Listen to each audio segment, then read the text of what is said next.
Hi, you're watching Global Energy Show's 5x5 Trends Edition. I'm Rachel Gregory, and today we're discussing the top 5 trends when it comes to ESG reporting with the brilliant Rosa Rivero, principal at Responsibility Matters.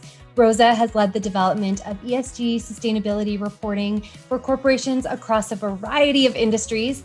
Now, before we dive into the top 5 trends, Rosa, what is ESG reporting? These reports have been called many different things: CSR, sustainability reporting, corporate responsibility reporting, and lately ESG reporting. It stands for environmental, social, and governance, and in some ways it's the same. So we see the same kinds of topics: emissions, water, safety, ethics, but in some ways it's very different because it focuses on those topics that could have a financial impact on the companies.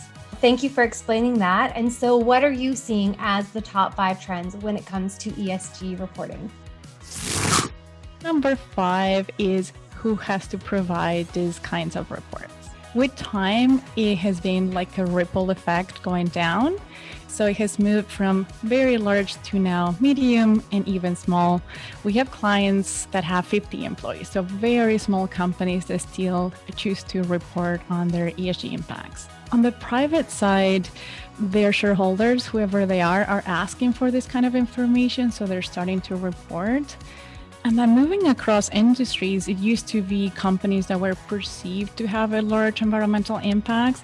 And now other companies in banking, food, have been feeling the pressure either from their shareholders or because they're part of somebody's value chain or supply chain.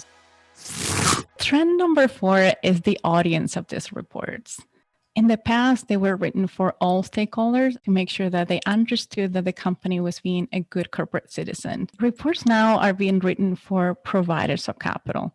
And that includes not just current shareholders, but also potential investors. It includes lenders, and it includes insurance providers. And because they're looking for all of those non-financial impacts or topics that could have a financial impact, the list is ever expanding. So we're seeing cybersecurity show up in ESG reports.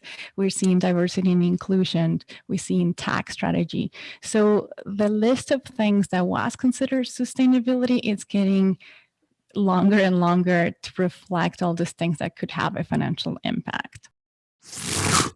Trend number 3 is what these reports are being used for. Now the information in here is being used for making investment decisions.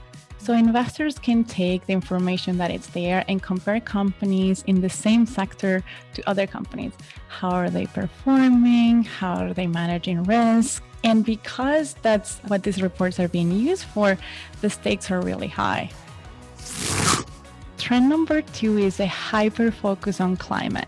Because investors are the main audience of this report, they're really focused on the financial impacts of climate. And that has 2 dimensions. There is the level of physical changes. They want to know that companies are prepared for forest fires, for floods, for extreme weather events. And they also want to know that the companies are prepared for what the transition to a low carbon economy means.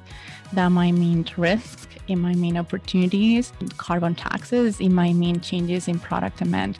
So investors want to know that the companies are resilient and be prepared for all these changes that are related to climate. The last trend is focusing more on the long term. These reports used to focus a lot on what happened last year only. Because of the investor focus, now reports are being a little bit more strategic. They move beyond kind of a laundry list of activities to thinking about the topics that are more strategic, the activities that are more strategic, and then thinking about the long term. Companies are being asked to think about 2030 and even 2050, and then put some plans in place. Thank you so much, Rosa, for taking the time to chat with me today and give us some insight into the top 5 trends when it comes to ESG reporting and why it's so important for companies, big or small, to be taking part in this. Thank you.